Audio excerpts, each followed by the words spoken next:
Bonjour à tous, merci d'être venus pour le projet Eclosia Park qui se situe sur le territoire de la Vendée, dans le quartier nord de La Roche-sur-Yon. Donc aujourd'hui, on est trois à pouvoir vous présenter l'ensemble du projet. Moi, pour la partie maîtrise d'ouvrage, Simon David, je suis directeur des programmes du groupe Duret. À ma gauche, j'ai Marika Frenette, qui est dirigeante de Wigwam et qui nous accompagne dans ce projet en tant qu'AMO environnement et sur toute la tactique urbaine. Et à ma droite, j'ai Maud Johalan, qui est la directrice des ateliers UP+, qui est du coup plus le volet urbain dans l'ensemble de l'équipe. Et paysage également. L'ensemble de ce projet, c'est pas que nous trois, et puis c'est pas que nos trois groupements, c'est toute pléthore d'intervenants extérieurs. On a essayé d'en rebalayer, évidemment on ne peut pas tous les remettre et tous les nommer, mais dans ce que vous pouvez voir derrière moi, du coup, on a une partie gestion logistique avec du lean management. On a traité toute la partie BET-VRD avec un géomètre expert qui est implanté sur le secteur de La Roche-sur-Yon, qui nous accompagne depuis plusieurs années maintenant.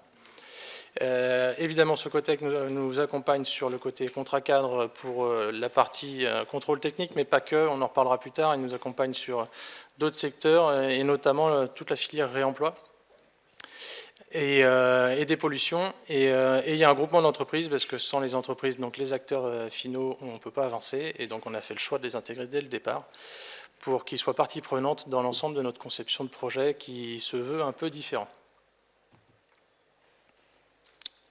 Ça regroupe, en fait, ce qu'on va voir, c'est que, en gros, tous les acteurs du projet, ils sont sous trois, finalement, piliers. Tout ce qui est institutionnel, tout ce qui est privé et tout ce qui est population, y compris les associations. Et c'est important parce que c'est vraiment un projet qui se veut croiser toutes les parties prenantes. Donc, il y a un deuxième cercle, tu veux que j'enseigne ? Il y a un deuxième cercle, en fait, qui est de partenaires. Donc, autour de l'équipe noyau, il y a d'autres acteurs, des financeurs, des partenaires comme l'association Rupture qui s'occupe de la question de l'économie circulaire, l'association Change qui s'occupe de l'insertion, le lycée, vous verrez tout à l'heure, qui est l'ancien site du lycée qui s'appelait Saint-Louis, qui est maintenant Saint-François d'Assise.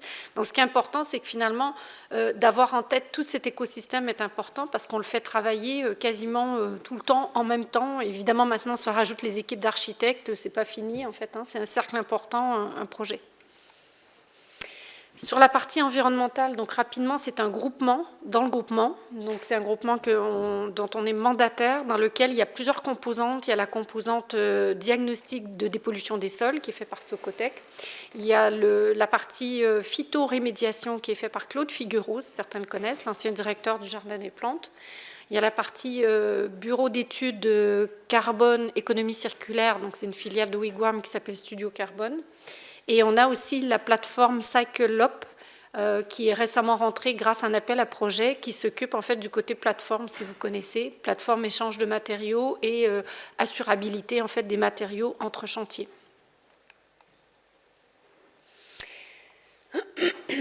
Donc ce qu'on va vous balayer, c'est rapidement les jalons d'un projet tel que celui-ci. C'est un projet dont on est très fiers ensemble, c'est pour ça qu'on est content de le présenter à trois. Parce qu'un projet qui a de l'ampleur et de l'ambition, en général, ça n'a pas démarré au moment de commencer à s'intéresser au projet, ça commence bien avant. C'est un peu comme des petites graines qui sont semées. Et dans ce projet, en 2019, si certains étaient présents à Angers à Cities2Be, donc je suis membre du conseil d'administration de Novabult, et on avait organisé le Cities2Be, et en tant que vice-présidente à l'époque, je fais une sortie en disant qu'il faut peut-être arrêter de donner des labels à des bâtiments et des quartiers neufs, en disant que c'est environnemental, mais commencer à arrêter de déconstruire ce qui est existant. Donc en 2019, on ne parle pas encore de la loi AGEC. Et je donne en exemple le site de Alcatel à Orvaux, 25 000 m² construit dans les années 90, qui a été entièrement rasé pour faire un écoquartier neuf. Et donc je dis à la salle qu'il faut arrêter ça et que demain, s'il y a un bon label à donner, c'est un label ici, on n'a pas déconstruit grâce au courage des maîtres d'ouvrage et à l'ingéniosité des professionnels. Donc ça a été un peu marquant parce que dans cette histoire, en fait, il y avait un des associés du groupe Duret qui était présent et qui a un déclic en se disant zut, on a acheté un terrain avec un lycée dessus, on avait prévu le raser pour faire un écoquartier, c'est peut-être pas ça qu'il faut faire, donc c'est important, c'est un point de départ. En tout cas, c'est un des verrous. On dépose avec l'équipe du groupe Duret, le CSTB et l'ADEME. On dépose en fait un appel à projet, un dossier auprès de l'ADEME qui lance un appel à projet, un des premiers sur l'économie circulaire. Et en fait, ça s'appelle fil de loupe, et c'était prémonitoire parce qu'on loupe complètement le coche, ils ne comprennent pas du tout ce qu'on veut faire, puisqu'on parle de créer en fait des filières autour de l'économie circulaire, d'embarquer les jeunes des écoles de formation pour qu'ils comprennent c'est quoi l'économie circulaire en 2019. Et en fait, on en fait un projet de territoire, et l'ADEME nous dit non, on veut bien aider un produit d'économie circulaire, mais on ne comprend pas ce que vous voulez faire. Donc ça, c'est la première marche loupée, mais en fait, on restera, vous verrez, après axé sur le projet. Dans l'idée du projet fil de loupe, il y avait l'idée que les jeunes générations, en fait, moi j'enseigne beaucoup, je pense que c'est le cas aussi de Maud, dans les écoles d'archi, d'ingénieurs, et on a beaucoup de jeunes qui arrivent en disant on aimerait bien, mais en fait personne ne nous forme à ça. Et on leur dit mais oui, parce que vos enseignants ne sont pas formés, en fait tout le monde doit apprendre en même temps en ce moment.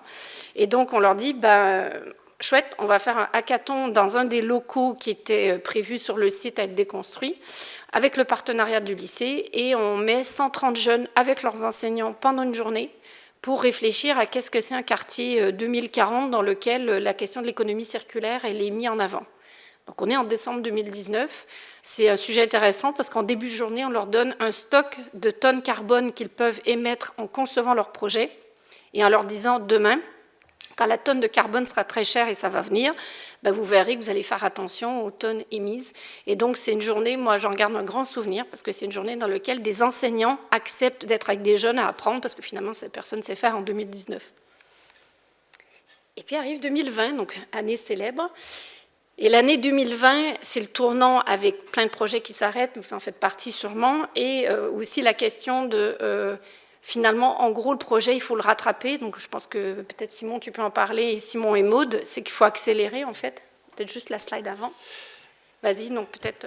Non, mais c'était pour reprendre. C'est-à-dire que le projet, en 2019, on avait déjà commencé à le concevoir. On était déjà tous réunis, et c'est vrai qu'on était parti sur une orientation assez, somme toute, classique pour l'époque.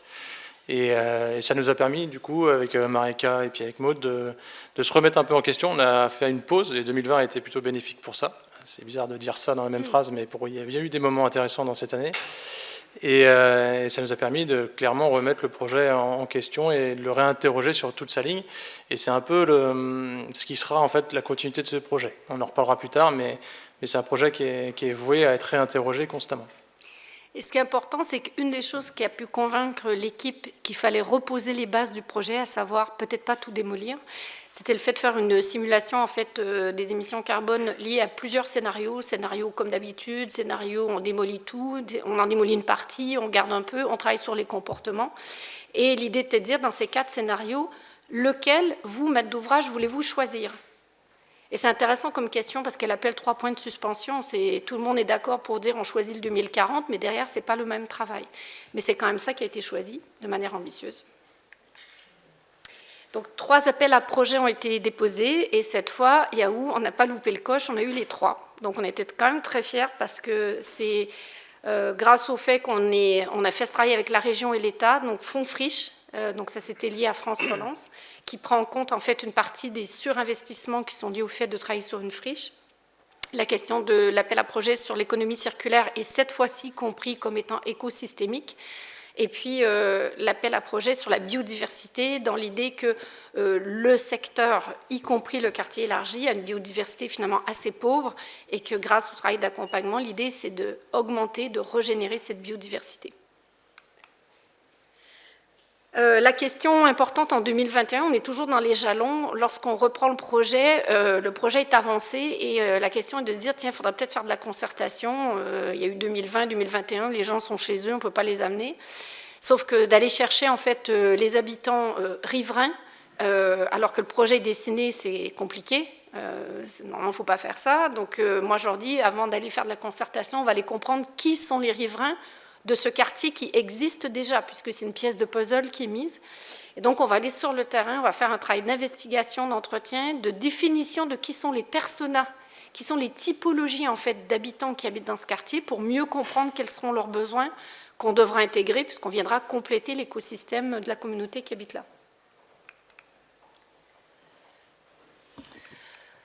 Le projet, pour venir dessus, parce qu'on en parle, mais on ne voit pas ce que c'est.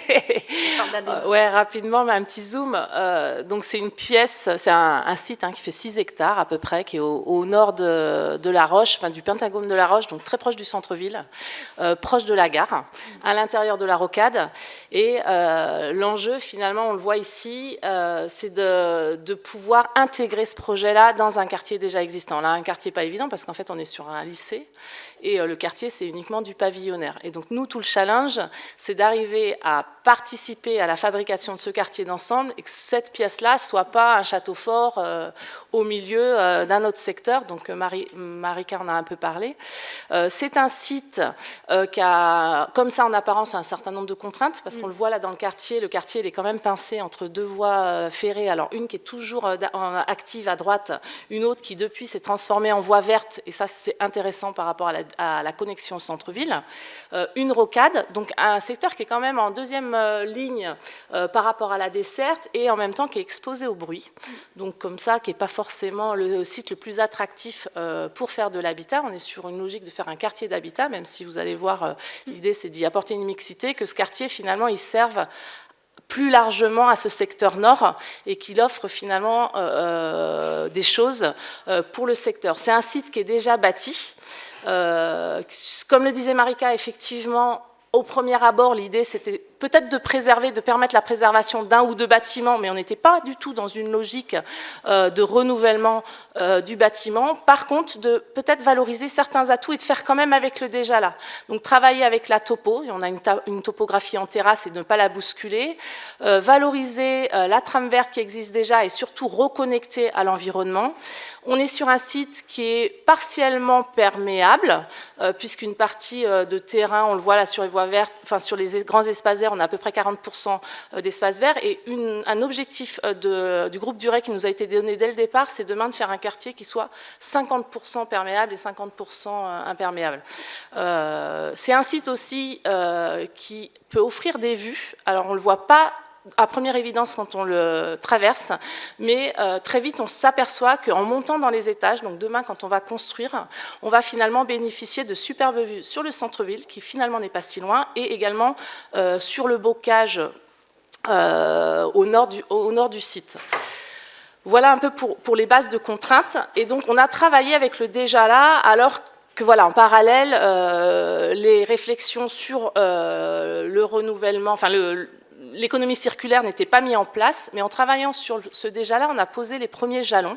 Les premiers jalons étant de connecter le site via l'héritage en fait, d'une trame bocagère et de grandes lanières vertes, de reconnecter ce site avec ses franges et les quartiers adjacents, de faire en sorte de créer un parc habité et que ce parc finalement s'offre aux riverains et pas uniquement aux habitants, et de poser aussi certains jalons du bas carbone, puisque déjà on avait l'idée et l'intention de faire un quartier sans voiture, et donc rapidement de commencer à faire évoluer les manières de vivre. On est à La Roche-sur-Yon. Aujourd'hui, La Roche-sur-Yon, c'est un territoire qui ne présente pas énormément de typologie d'habitat. On est soit sur du gros collectif, souvent logement social, soit sur l'individuel. Et là, l'autre challenge, c'était d'offrir une forme d'habitat intermédiaire qui n'existe pas forcément sur La Roche, et de vivre autrement, de vivre sur ce parc où la voiture est laissée dans des parkings silos à l'entrée,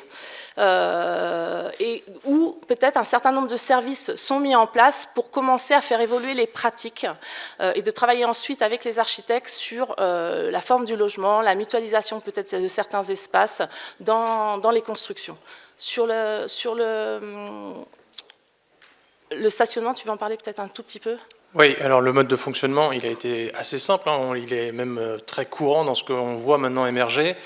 On a fait le choix de faire des poches de stationnement bâties qui sont en parking silo, tout de suite dimensionnées pour être qualifiées dans le temps.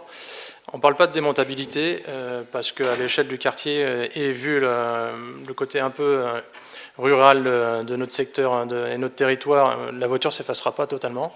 Par contre, on parle de foisonnement, et on parle de foisonnement parce que là, on parle de mixité au sein de ce quartier. Ce n'est pas que du logement, c'est qu'on le mélange avec du tertiaire, et le foisonnement se fait bien entre le tertiaire et le logement, et pas en intra-logement. Et quand on parle de mobilité, c'est bien, on parle de stockage des voitures, mais on s'est penché aussi sur la question de comment s'en affranchir. Souvent, on a 2 voitures, sur le territoire vendéen en tout cas. L'idée étant pas de s'affranchir des 2, mais de s'affranchir au moins de la seconde, parce qu'elle a un taux d'usage à l'année qui est, somme toute, dérisoire. Et donc l'idée, c'est de rapporter des moyens de s'en dispenser. Et c'est pour ça qu'on a intégré de l'autopartage systématiquement, que ce soit en véhicule de voiture, mais aussi sur des véhicules plus doux. Donc on est sur du vélo cargo, sur de la trottinette électrique. Et après cela, on est aussi sur l'intégration de services en cœur de quartier qui permettent justement de s'affranchir, pas forcément de sortir du quartier, mais en tout cas de s'affranchir des petits allers-retours avec des véhicules qui font moins de 2 km. Peut-être si je peux rajouter cette question de la mobilité. La question de la mobilité ne peut pas se regarder uniquement en fait, à l'échelle d'une opération, parce que même si on parle de prôner le vélo, les gens ne vont pas tourner en rond dans la nouvelle opération. Donc la question de se dire comment on fait bouger la mobilité en dehors du périmètre de l'opération. Donc c'est là que ça devient intéressant, c'est que le travail qui a été fait avec la ville a été de dire il faut élargir la réflexion, c'est systémique la mobilité. Les riverains s'inquiétaient du fait qu'elle allait avoir une opération évidemment importante. Donc ce n'est pas l'objet aujourd'hui, mais en parallèle, on a commencé une démarche avec tout le quartier environnant et la ville de La Roche-sur-Yon, et on accompagne cette réflexion autour de comment, de manière systémique, on va revoir, donc on va faire des tests de circulation avec les habitants, on a mis en place des nouveaux circuits, et l'idée c'est d'intégrer le département avec la voie verte, donc en fait, vous voyez, le projet s'est élargi de son périmètre, et tant mieux, parce qu'il y a des questions qui ne peuvent pas être jouées uniquement à l'échelle de l'opération. Donc ça, c'est quelque chose qui est en cours en ce moment, en parallèle de la mission, et il y a plein de jonctions, évidemment, avec le projet, donc c'est ça qui est super intéressant, c'est qu'on sort d'une vision de la ville puzzle, en fait, parce que c'est un peu ce qui se passe aujourd'hui, on a des puzzles côte à côte, alors qu'en fait, c'est de la contamination, tout ça, ça bouge, tout ça, ça met en vibration, c'est du système, en fait. Sur la partie, alors on a parlé de l'aménagement, de l'organisation, l'arrivée des bâtiments va être aussi importante parce que c'est quand même, elle va donner le ton et l'ambiance du quartier. Donc il y a un gros enjeu. On a travaillé pas sur un cahier des charges, mais qui est plus une charte qu'un cahier des charges, puisqu'en fait, il s'auto-impose au groupe du REF, finalement, pour se rappeler les règles du jeu et que ce document-là puisse aussi challenger les futurs architectes. L'idée, c'est qu'on passe le ballon et que tout le travail d'innovation qu'on a pu faire au sein de tous les partenaires qui ont été cités puisse se poursuivre aussi sur la partie bâtiment. Donc aujourd'hui, on a une charte qui met en avant des attentes. Alors des attentes sur le réemploi, bien sûr, on pourra y revenir, et Ouigan est très présent aussi sur ce challenge-là vis-à-vis de chaque opération. Des attentes aussi sur la manière d'habiter, sur ce type de logement, parce qu'il faut que ce logement soit attractif. On n'est plus sur la maison individuelle, on est quand même majoritairement sur du collectif, même si on a quelques lots. Et donc, quel type de collectif? On a des fois de la mixité sur ce collectif, on ne l'a pas dit tout à l'heure, mais il y a un des silos qui est à l'intérieur d'un bâtiment sur lequel les derniers étages, on est plutôt sur des bureaux. Et qui peut se transformer. Et qui peut se transformer. On a parlé de l'évolution des comportements qui va avec... et de l'évolution des modes de vie, et donc ça passe aussi par cette offre de logement et cette accessibilité peut-être à vivre autrement, à partager des espaces, à partager oui, des espaces de vie au sein du bâtiment, mais peut-être des éléments, des locaux également. Et au niveau des challenges aussi, l'idée c'était d'avoir une diversité quand même d'architecture pour ne pas se retrouver avec un grand quartier monolithe un peu qui vient contraster avec le quartier individuel à côté. Et donc que chaque opération soit regardée une par une et que l'aménagement paysager du grand parc vienne jusqu'au pied de chaque bâtiment. Donc l'avantage qu'il y a sur cette opération, c'est qu'en tant que paysagiste, on fait le paysage de l'espace public, mais avec chaque opérateur et chaque architecte, on vient travailler jusqu'au pied de leur bâtiment pour qu'on ait vraiment une continuité et une ampleur en fait, sur ces espaces verts dans lesquels demain les bâtiments viendront s'implanter. Aujourd'hui, il y a 3 premières opérations qui ont été lancées. Pour chaque opération, on été lancé un concours d'architectes. Donc là, vous voyez 2 des premières opérations qui vont sortir prochainement.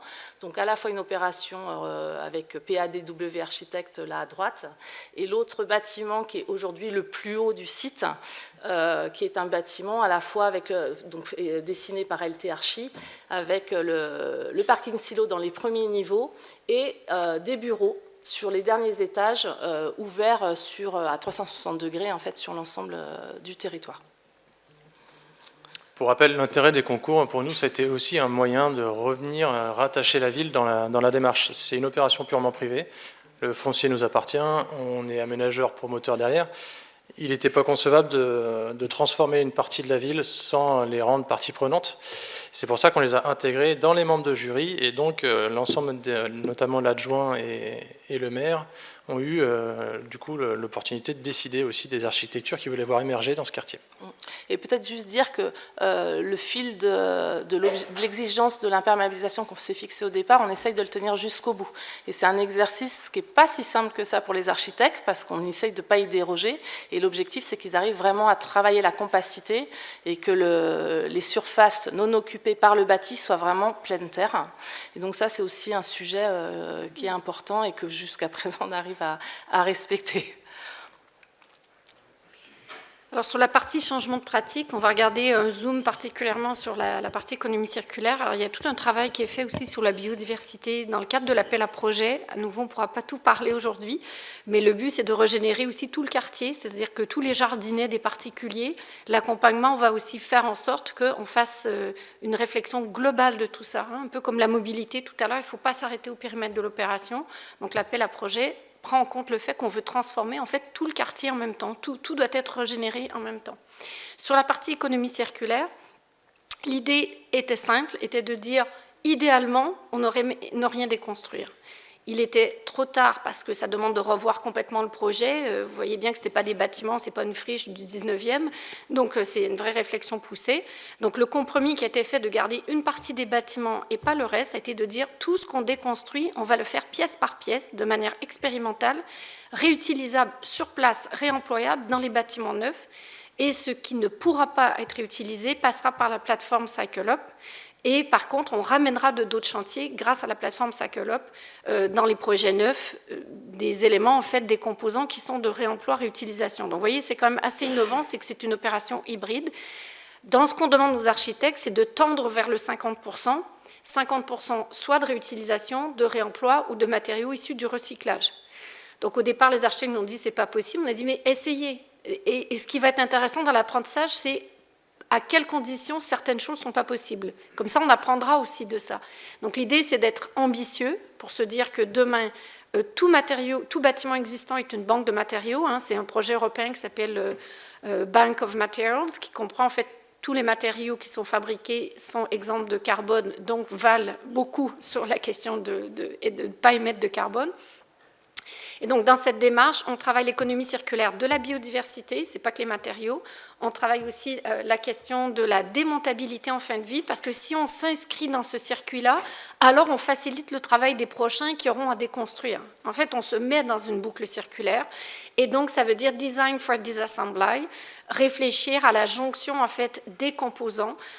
Encore une fois, tout ne sera pas parfait parce que c'est tellement nouveau de travailler comme ça, mais c'est de sortir en fait de je construis du neuf labellisé, puis je ne sais pas ce qui se passera dans 50 ans, mais quand moi je récupère un bâtiment existant, c'est le bordel. Donc évitons de reprolonger cette histoire.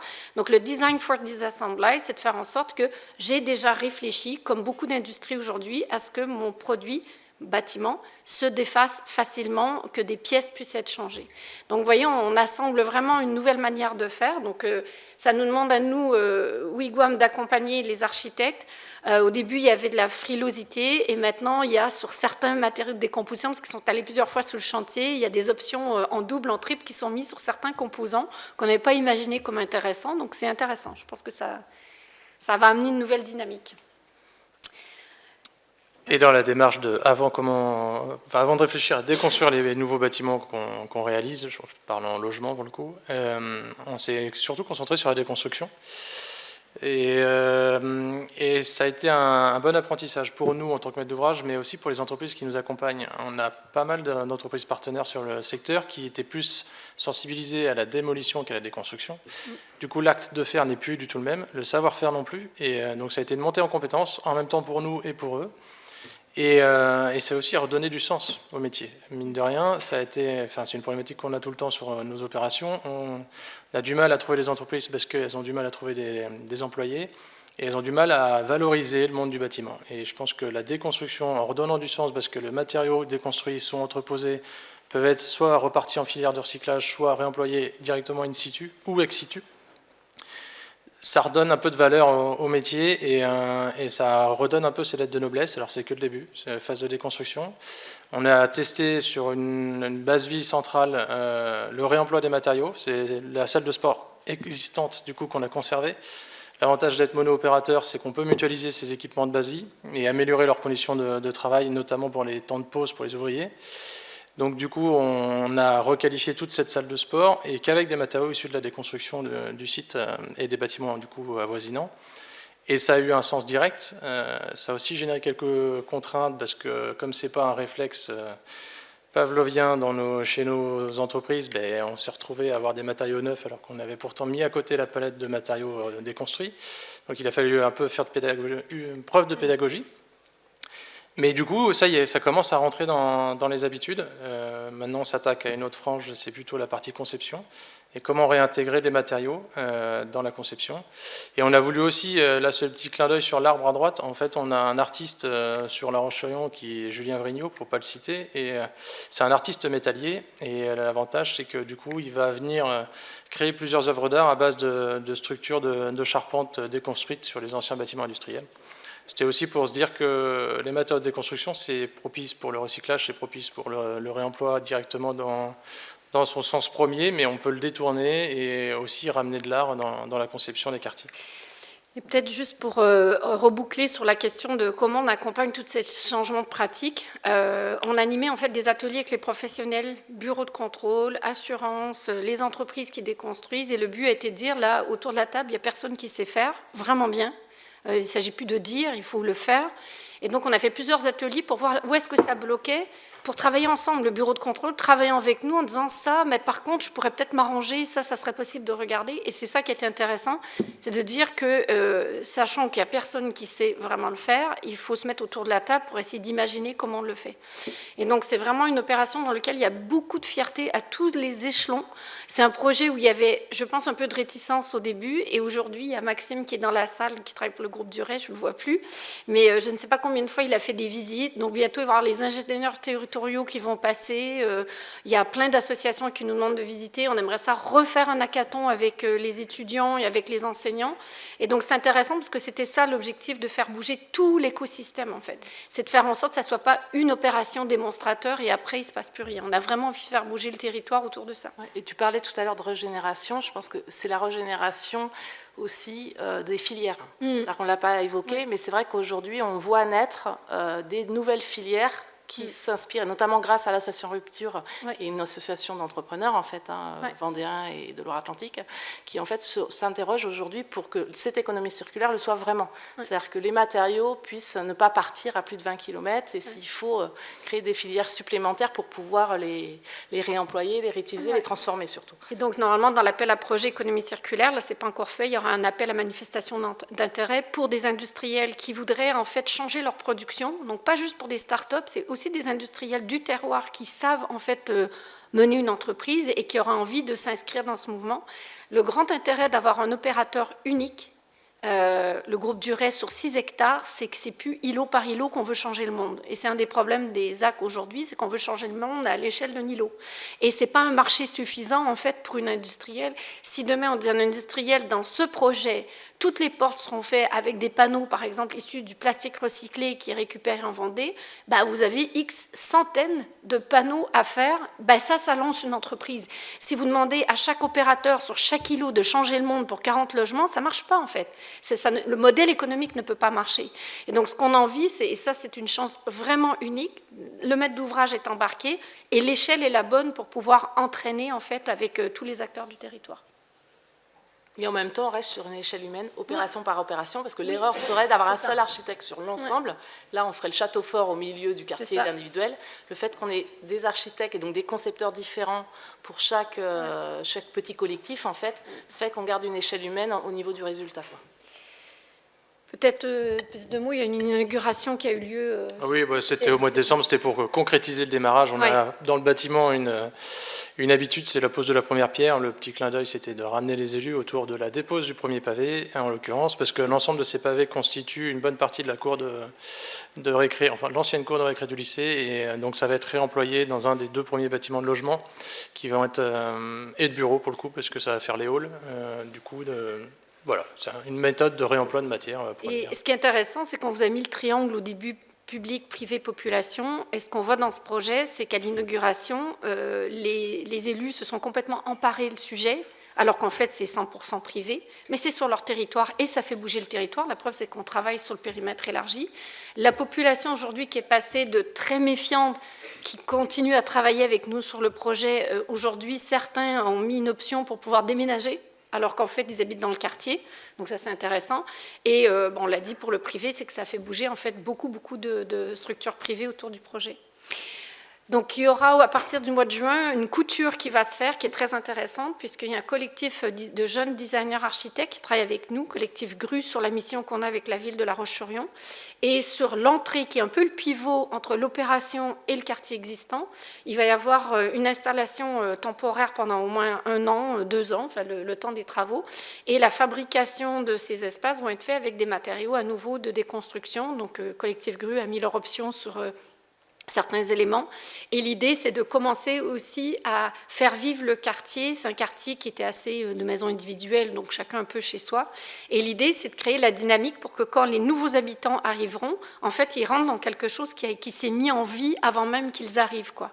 Et donc l'idée, c'est vraiment aussi de travailler cette échelle-là. Donc c'est assez chouette de voir maintenant des habitants du quartier. Sachez que des riverains d'une opération ne sont pas des riverains, on est riverains de rien du tout, en fait, sinon on est tous riverains de quelque chose. Donc on est habitant d'un quartier, ce quartier-là, c'est le triangle qu'on a vu au début, et on vient lui mettre un puzzle qui manquait, en fait, parce que c'était un lycée. Et donc l'idée, c'est d'en faire aussi un lieu, donc ce sera un lieu où il y aura la bulle de vente, mais aussi il y aura plein d'événements qui vont avoir lieu, et donc ça va être fait à partir de juin.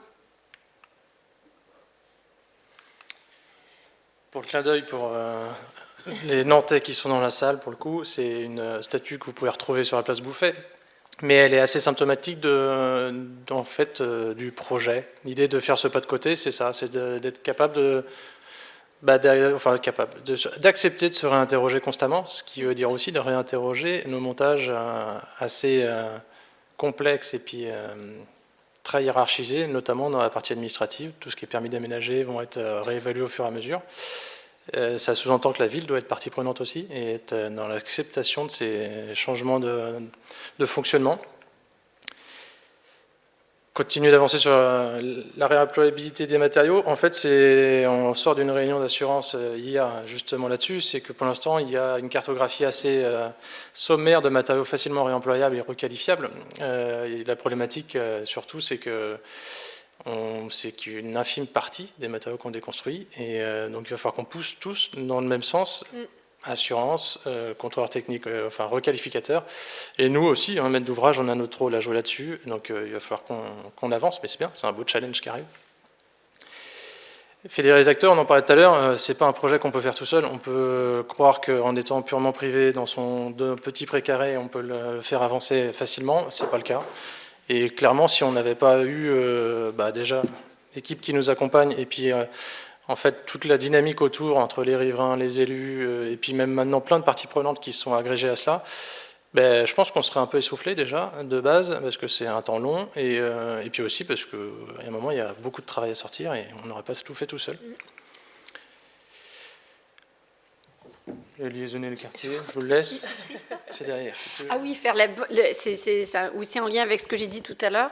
C'est qu'en même temps qu'on fait un projet, qu'on révolutionne la façon de faire, vous savez bien, les habitants, ils ne comprennent pas pourquoi c'est long, pourquoi ils n'ont pas eu l'info à temps, etc. Donc, il ne faut jamais les lâcher parce que quand il ne se passe rien pour eux, en fait, il se passe plein de choses. Donc, c'est important, en fait, que tous les moments forts qu'il y a eu avec eux depuis 4 ans, il y en a plein, ça continue. En fait, ils sentent bien qu'ils continuent à élaborer, que les choses se passent. Il y a des périmètres dans lesquels on les fait intervenir, d'autres pas. On ne fait pas intervenir tout le monde sur tous les sujets. Donc, il ne faut pas les lâcher parce qu'à la fin du fin, c'est un projet pour des humains. Ce n'est pas un projet hors sol.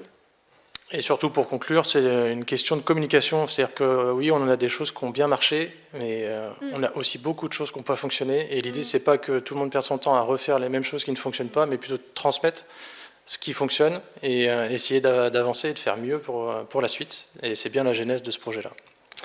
Merci à tous. Voilà.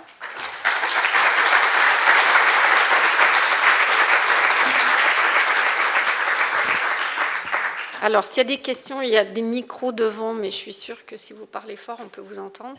Alors, autant dire qu'on aurait eu au moins pour la journée à vous parler de ce projet. On vous a parlé d'à peu près 1/100 de tout ce qu'on a fait depuis 4 ans. Donc, allez-y si vous avez des questions, ça nous fait plaisir. Oui, parle fort, ouais. Tu parlais tout à l'heure de l'équation impossible d'avoir 50% des matériaux utilisés, des architectes disaient ça au départ. Est-ce qu'au final, on y arrive ou c'est trop compliqué? Ben là, on est encore en phase de conception, en fait. Ils sont en phase APS, APD. Donc aujourd'hui, on les accompagne. Là, on doit les revoir justement prochainement. On est à la fois une ressource pour eux, c'est-à-dire qu'ils doivent nous dire, tiens, est-ce qu'il y aurait des choses qui seraient disponibles via la plateforme CycleUp? J'aimerais bien voir ça parce que tout ne peut pas être sur place. On a fait le tour plusieurs fois avec eux, donc ils ont mis des options, ils ont eu les quantités, parce qu'il y a eu un PMD détaillé qu'on a pu faire, donc ils savent les quantités disponibles, et donc ils sont capables. Alors nous, on s'est beaucoup inspiré de choses que j'avais vues au Canada avec une chaîne qui s'appelle Mountain Equipment Co-op, et aussi avec Recyc Québec, où ils travaillaient à donner par exemple un inventaire aux architectes en disant vous avez tant de mètres carrés de ça, débrouillez-vous pour que ça rentre dans le projet neuf. Donc là on n'est pas exactement là-dedans, mais ils ont le PEMD. On l'a revu pour eux d'ailleurs, c'est intéressant parce que dans les ateliers, la question était de dire qu'est-ce qui vous est utile en tant qu'architecte, qu'est-ce qui vous aiderait à le faire plus facilement. Donc on travaille aussi là-dessus pour que tout le monde y gagne du temps à la fin. Donc là, on est en cours, donc on travaille à identifier, c'est itératif, en fait, en même temps que l'opération, on essaye de voir dans la conception ce qu'on peut la rapporter, quoi. Pour être honnête, on ne fera pas 50% sur les premières opérations, c'est pas possible. Clairement, pour plusieurs choses différentes. La première, c'est parce qu'on n'est pas assez avancé dans la requalification de l'ensemble des matériaux qu'on a déconstruits. Ça demande du temps, et donc du coup, les premiers projets qui sont partis, ils en ont une infime partie, mais puis 50%, on parle de tonnage, on parle de quoi? Donc il y a aussi cette définition-là à avoir. La deuxième, elle est majeure, et là c'est le promoteur qui parle.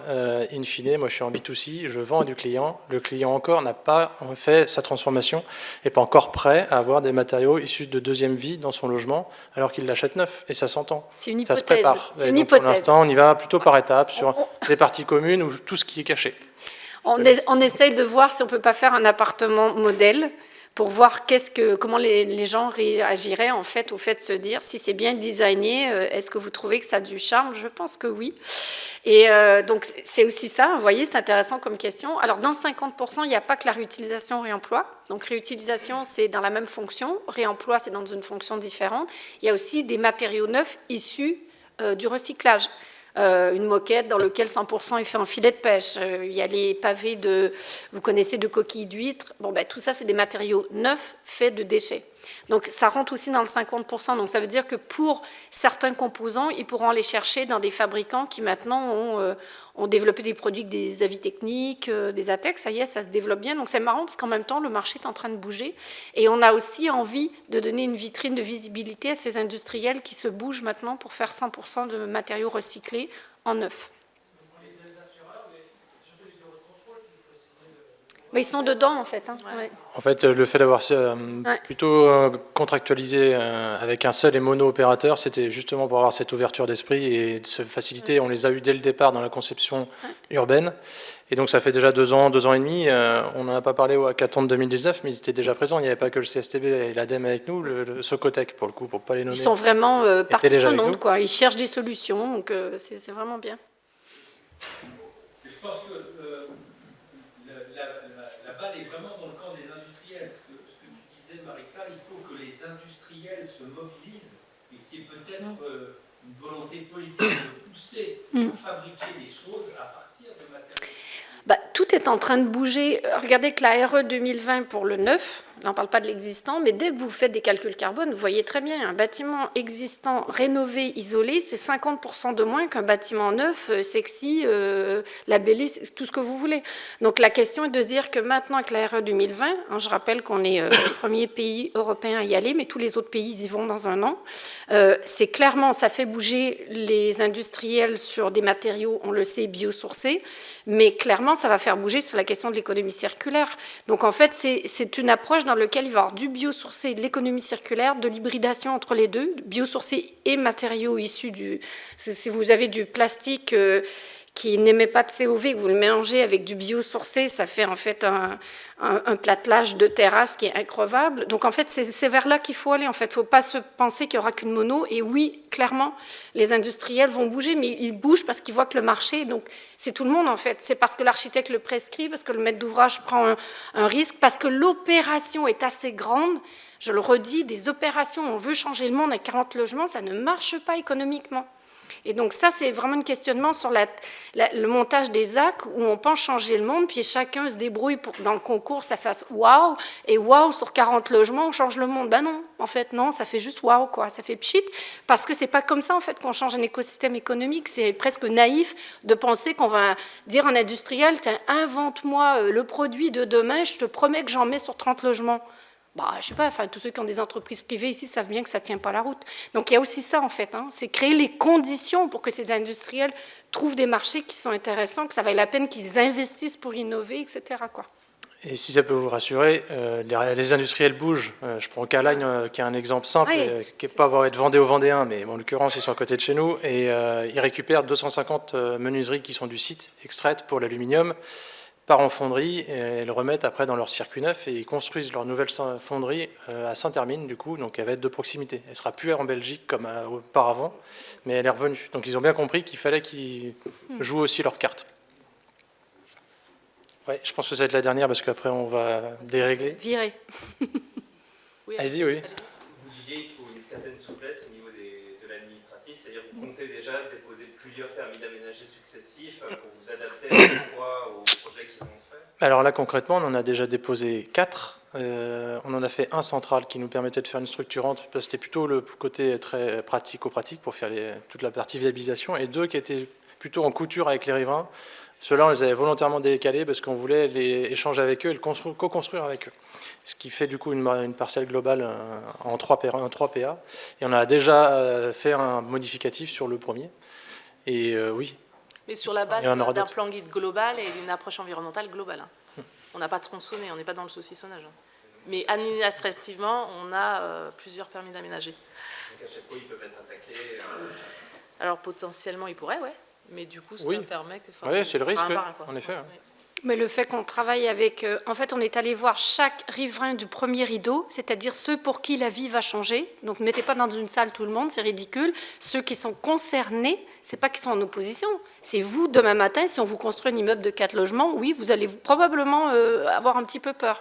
Donc, le premier rideau, il faut le soigner parce que sa vie va changer. Et donc, il faut vérifier dans le jardin. Donc, on est allé dans le jardin de chaque personne. On s'est assis pour prendre le thé, pour savoir qu'est-ce que vous voyez. Parfois, c'était moche. Parfois, c'était bien. Et on a dit, parlez-nous de vos aménagements, parlez-nous de la limite de clôture, qu'est-ce qu'on pourrait faire. Ici, il va y avoir des arbres, on est revenu vers les architectes, attention, ici, ça peut être gênant. Ah, il y a un parking silo qui va être hyper bien designé, mais un habitant me dit, mais les petits bip-bip, là, quand les gens reculent, ça va être chiant, c'est proche de chez moi. Bonne remarque, ok, il faut qu'on y pense. Donc c'est ça aussi l'attention qui est donnée. C'est pas la peine de mettre plein de gens dans une salle n'importe comment. Il faut aller voir chaque personne, chaque ménage, et se poser la question de qu'est-ce qui va changer pour lui ou pour elle, et prendre en compte au mieux possible. Et donc ça évite justement de mettre des gens dans une salle, et c'est la foire à l'empoigne, si ça sert à rien en fait. Merci à tous.